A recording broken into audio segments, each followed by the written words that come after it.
Assalomu alaykum, hurmatli o'quvchilar. Bugungi ikkinchi darsimizga ham xush kelibsiz. Sizni ko'rib turganingizdan xursandmiz.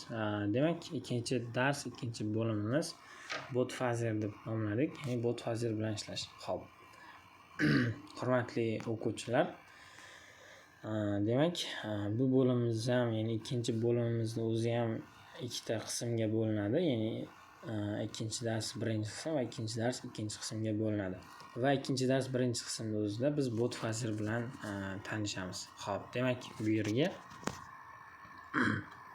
bot fazer deymiz va bot fazerni tanlaymiz va boshlashni bosamiz. Xuddi mana shu bot. Bu albatta kursda o'sha gruppada hamma ma'lumotlar mana shu bot degan taqdirda ikkinchi darsga biriktirilib, o'sha tekstlari bilan hammasi tashlab beriladi. Demak, hurmatli o'quvchilar, bot fazer dedik va bu bot fazer asosan nima ishlar bajara oladi degan savollarga ketma-ket javob berishni boshlayman. Demak, bu joyda start bosganingizdan keyin sizda tarjima ham qilib ko'rsataman, nima narsa. Xo'p, demak, tarjima qilmani keyinroq qayta o'rnib ko'ring. Shuncha okey, tushunarli. Xo'p, new bot bu joyda yangi, ya'ni create a new bot, yangidan bot yaratish.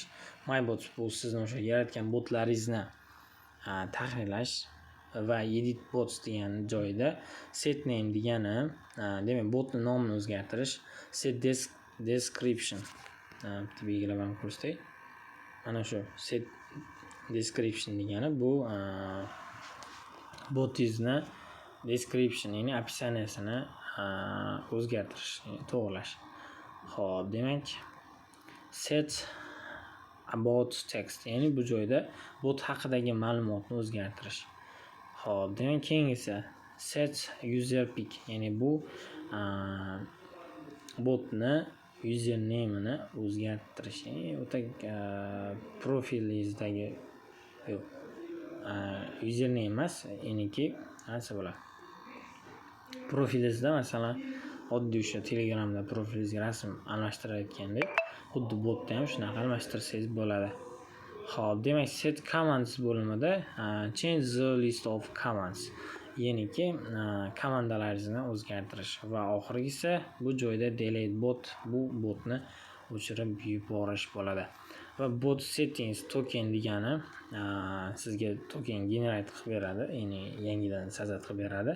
Revoke bot access token. Revoke degani hozir bu joyda nimani anglatar ekan? Xo'p, bu narsalarni tarjima qilib bo'lmas ekan. Demak, bu generate qilingandan keyin uni yana qanaqadir o'sha qayta ishlash bo'lishi kerak. Bu narsa ko'pincha ishlatilmaydi. Set inline go feedback degan narsalar ham o'zi ishlatilmaydi. Xo'p. Demak, va bu joyda ko'rib turgan bo'lsangiz games degani bor.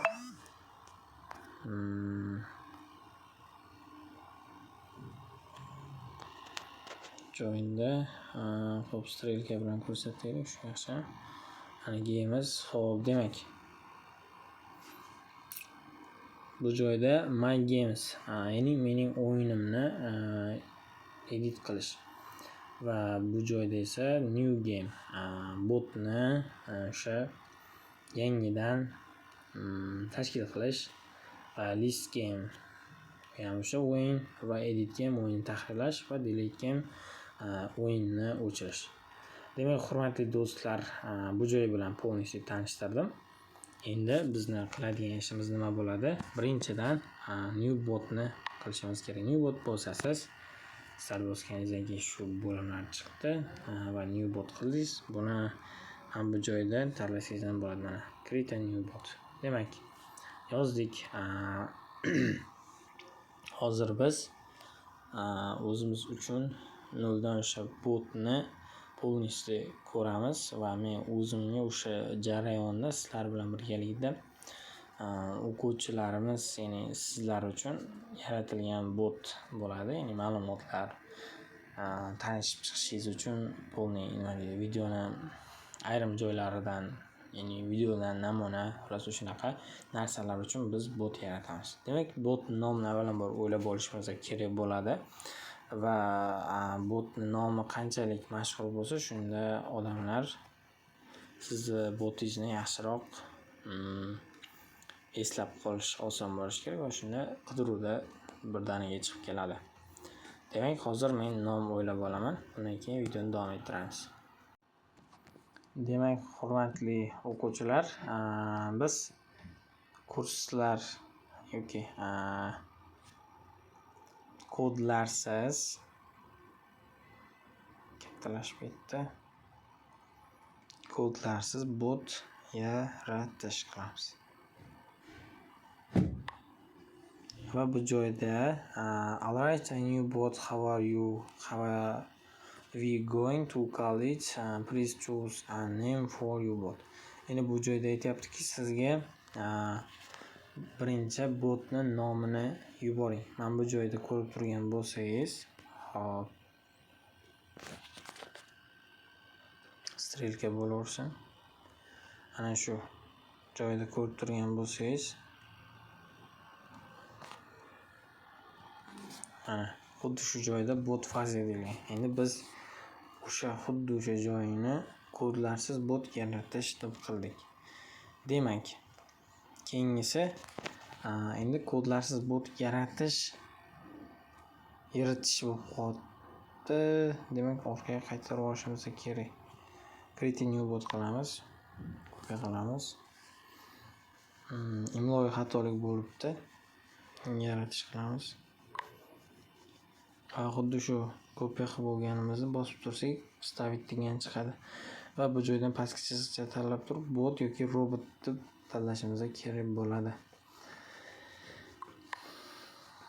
Va bizda hech kim yaratmagan ekan. Xuddi mana shunaqa token beradi. Agar siz uni nima deydi? Botingiz, masalan, kodlarsiz bot yaratish xuddi siz ham shunaqa qilsangiz, yo'q, bu botni kimdir olgan, nomini qaytadan boshqa yoz deb aytadi. Xo'p. Demak, bugungi darsimiz, ya'ni bugungi polniy qiladiganimiz, ya'ni nima bo'ladi? Birinchi darsimiz, ya'ni bot vazir bilan ishlash birinchi qismimiz tugadi shu joyda. Keyingi darsimizda mana shu xuddi o'sha bot vazirdan bot yaratgan botimizni about, ya'ni o'sha description, описание, rasm va yana ma'lumotlar joylashtirishni o'rganamiz. Keyingi darsimizda ko'rishguncha.